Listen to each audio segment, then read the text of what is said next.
साथियों, दुनिया का चौथा सबसे बड़ा अर्थव्यवस्था हमारा भारत और जल्द ही तीसरी सबसे बड़ी अर्थव्यवस्था बनने के कगार पर है। लेकिन फिर भी हमारे देश की जो रक्षा बजट होती है उसको लेकर हमारी सेना आखिर क्यों चिंता प्रकट करता है, चिंता जाहिर करता है। हम बात करने वाले हैं हमारे सीडीएस को लेकर। हमारे तीनों सेना के जो अध्यक्ष होते हैं सीडीएस, उन्होंने चिंता व्यक्त की है और सरकार से ये मांग की है कि जो 2026 से 2027 के लिए रक्षा बजट हमारी सरकार ला रही है उसमें हमें 20% तक की बढ़ोतरी चाहिए। छोटी मोटी बढ़ोतरी नहीं है, 20% तक की बढ़ोतरी रक्षा बजट में हमारी सेना ने मांग किया है। तो होता क्या है कि दिन व दिन हमारे देश की जीडीपी का आकार बढ़ता चला गया, हमारी अर्थव्यवस्था बड़ी होती चली गई, लेकिन हमारे देश के लिए जो रक्षा बजट होने चाहिए वो सीमित होता गया, उसको बढ़ाया नहीं गया। किसी भी देश के साथ क्या होता है, अगर उस देश की कुल जीडीपी बढ़ रही है तो उस देश के रक्षा बजट को भी बड़ा लाया जाता है, बढ़ाया जाता है। तो इसका उदाहरण यह है कि अमेरिका दुनिया का सबसे बड़ा सुपर पावर है। अमेरिका 901 अरब डॉलर का रक्षा बजट अपने देश के लिए लाता है और 80 देशों में 802 एयर बेसेस बना के अमेरिका खड़ा है। मतलब कि पूरी दुनिया में 802 एयर बेसेस बना हुआ है अमेरिका का। अमेरिका जब चाहे तब किसी भी देश के ऊपर मात्र 2 मिनट में हमला कर सकता है। ये होती है सुपर पावर की एक ताकत और धाक, जिसको लेकर अमेरिका दिखाता है आंखें। और दूसरा स्थान पे आता है क्या, चाइना, जो कि 266 बिलियन डॉलर अमेरिकी डॉलर का बजट अपने देश में पेश करता है, रक्षा बजट पेश करता है। और दूसरे स्थान पे चाइना आता है और तीसरे स्थान पे हमारा मित्र रसिया आता है, जो कि 126 बिलियन डॉलर का रक्षा बजट अपने देश के लिए जारी करता है। और चौथे स्थान पर हमारा प्यारा भारत आता है, जो कि मात्र 74 बिलियन अमेरिकी डॉलर का रक्षा बजट देश के लिए पेश करता है। तो ये है हमारी ताकत, ये होती है हमारी देश की संप्रभुता, हमारे देश की रक्षा करने वाले सेना के लिए इज्जत। आप समझिए कि इन चीजों में हमें और बढ़ोतरी करनी चाहिए हमारे देश की रक्षा बजट को बढ़ाने के लिए, और ज्यादा बजट लाना चाहिए। लेकिन इसको काटते जाता है सरकार, जितने भी सरकारें आती है वो हमारे देश के रक्षा बजट को धीरे धीरे उसमें कटौती करते जाता है। और उसका इस्तेमाल क्या होता है, तो उसका इस्तेमाल होता है चुनाव में, उसका इस्तेमाल होता है चुनाव में फंडिंग के लिए। आपने देखा कि बिहार में कैसे बिजली फ्री हो गई, 10-10 हजार रुपये बांटे गए, कैसे केंद्र सरकार की योजनाएं होती है, जिस देश में चुनाव होता है उसी देश में वो इन्वेस्ट कर देते हैं। तो ये चीजें होती है, हमारे देश की सेना को वहां पे नजरअंदाज किया जाता है।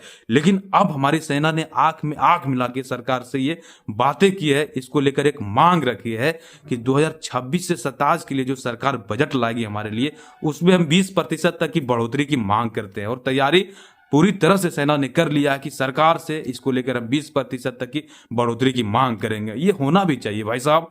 दुनिया एआई टेक्नोलॉजी से लेस हो रही है, सभी देशों की सेना एआई टेक्नोलॉजी से लेस हो रहा है। अब चाइना की बात कर ले तो चाइना J-20 उसकी जो 5वीं पीढ़ी के फाइटर जेट है वो बना लिया है और अमेरिका को टक्कर दे रहा है। F-35 जो अमेरिका का स्टेल्थ फाइटर जेट है, 5वीं पीढ़ी का फाइटर जेट है, उसको टक्कर देने के लिए चाइना ने J-20 नामक एक फाइटर जेट बना लिया है। और यहां तक कि अब चाइना ने उस क्षेत्र में काम करना शुरू कर दिया जहां तक कि अभी किसी भी देश ने सोचा नहीं है। अब उनके बॉर्डर पे सेना नहीं रहेंगे, उनके बॉर्डर पे अब रोबोटिक मशीनें लगी होंगी। तो रोबोटिक सेना तैयार अब चाइना करने की मंशा के साथ आगे बढ़ रहा है।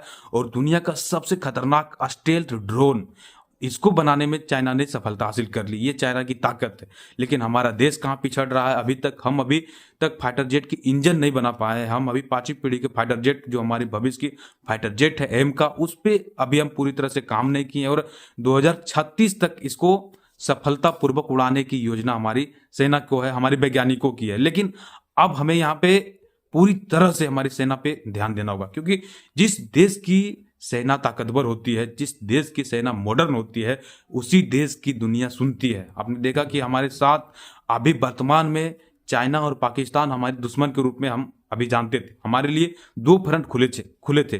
कभी भी हमें चाइना और पाकिस्तान से लड़ने के लिए तैयार रहना पड़ता था। लेकिन अब हमें 3 देशों से लड़ना होगा, एक उसमें शामिल हो गया बांग्लादेश। हम अब 3 देश से लड़ना होगा, हमारे लिए 3 फ्रंट खुल चुके हैं। तो अब भारत को वहां पे काम करना होगा, हमारे सेना पे उसको ध्यान देना होगा। यूं तो लड़ने के वक्त में बस सेना के भरोसे छोड़ देना चाहिए और सरकार बस कहे कि हम सेना के साथ हैं। ऐसे करने से नहीं होता है भाई साहब। आप सैनिकों की जान लेने के लिए पड़े हैं तो आप कहिए, लेकिन दुनिया के अगर सेना मॉडर्न हो रहे हैं, एआई टेक्नोलॉजी से लेस हो रहा है, उनको साइबर हमला करने के लिए तैयार किया जा रहा है, तो उस समय अगर आप पीछे छूट रहे हैं, एआई टेक्नोलॉजी से अगर अपने सैनिकों को लेस नहीं कर पा रहे हैं, तो आप कहीं ना कहीं पीछे हो रहे हैं। एआई टेक्नोलॉजी को इस तरह से दुनिया ने अपनाना शुरू कर दिया है, मानो तो एआई टेक्नोलॉजी ही दुनिया का भविष्य तय करेगा, ऐसा है। अपने सैनिकों पे उन्होंने डिप्लॉय कर दिया है, हर एक क्षेत्र में एआई टेक्नोलॉजी से काम हो रहा है। अगर बॉर्डर पे किसी भी हथियार को एआई टेक्नोलॉजी से लेस किया जाए तो ये वहां पे लोगों की जरूरत नहीं होती है, बस हथियार वहां पे डिप्लॉय है, बस दुश्मनों को पहचान के उसको फायर कर दिया जाता है। तो ये होती है एआई टेक्नोलॉजी की पावर। और भारत कहीं नहीं चाहता है कि हम एआई टेक्नोलॉजी से जो फ्यूचर के हथियार हैं उससे हम कहीं ना कहीं यहाँ पे बेदखल हो सके। हमें एआई टेक्नोलॉजी चाहिए, हमारी सेना को एआई टेक्नोलॉजी चाहिए, क्योंकि हमारे दुश्मन काफ़ी टेक्नोलॉजी से लेस हो चुका है। चाइना काफ़ी टेक्नोलॉजी से लेस हो चुका है और चाइना हर वक्त हमें आके दिखाता है हमें चाइना से लड़ना है। तो एआई टेक्नोलॉजी पे भारत काम करेगा। फ्यूचर के फाइटर जेटों को भारत बनाना चाह रहा है, जिसको लेकर हमारी सेना बार बार सरकार के सामने अपनी चिंता व्यक्त करता है और कहता है कि हमें अब दुनिया के अव्वल फाइटर जेटों की जरूरत है। हमारे वैज्ञानिकों को वहां पे काम करना होगा, जिसको लेकर हमारी सेना बार बार चिंता व्यक्त करती है। और देखिए अब क्या होता है, अगर हमारी सेना ने 20% तक की बढ़ोतरी की मांग की है अपने रक्षा बजट में, तो सरकार को वहां पे ध्यान देना चाहिए। अब हम देखते हैं कि हमारी जो वर्तमान की एनडीए की सरकार है वो इस पे कैसे इसको लेता है, कैसे क्योंकि एनडीए की जो सरकार है उसको काफी देशभक्त के रूप में मीडिया हमारी प्रकट करती है। मीडिया कहती है कि जो एनडीए की सरकार है वो काफी देशभक्त है, देश हित में सोचता है। लेकिन अब देखने वाली बात यह होगी कि क्या जो सेना की मांग है कि 20% तक की बढ़ोतरी हमारी रक्षा बजट में होनी चाहिए, उसको ये मायने रखता है या नहीं रखता है, इसको मानता है या नहीं मानता है। तो guys thank you for watching video.